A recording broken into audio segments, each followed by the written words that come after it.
Ukam, yozda uyi salqin turishini xohlasangiz, sizga hozir 3 ta maslahat beraman. Shuni qilsangiz, hammasi joyiga tushadi. Birinchisi, e'tibor berish kerak bo'lgan narsa, qurilish qilayotganingizda g'ishtlarning taxlanishida yarim g'ishtga bir g'isht qiladigan bo'lsangiz, o'rtasida izolyatsiyani hisob olib ketinglar.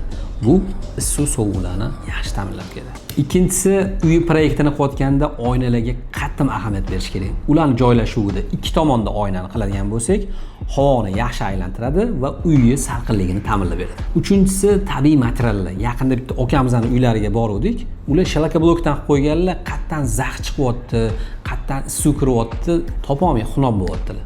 Keyin biz ularga maslahatlarni berdik, uni bartaraf qildilar. Sababi bu yerda notabiiy mahsulot ishlatilganligi uchun uyda yozda sovutolmayaptilar, qishda isitolmayaptilar. O'shani hisobiga bu tajribadan o'tgan maslahatlar bo'lganligi uchun mashinaga amal qiladigan bo'lsa, uyligi salqin bo'ladi. Videoni uy qurayotgan va uyi qizib ketayotgan tanishlarga jo'natib qo'yasiz.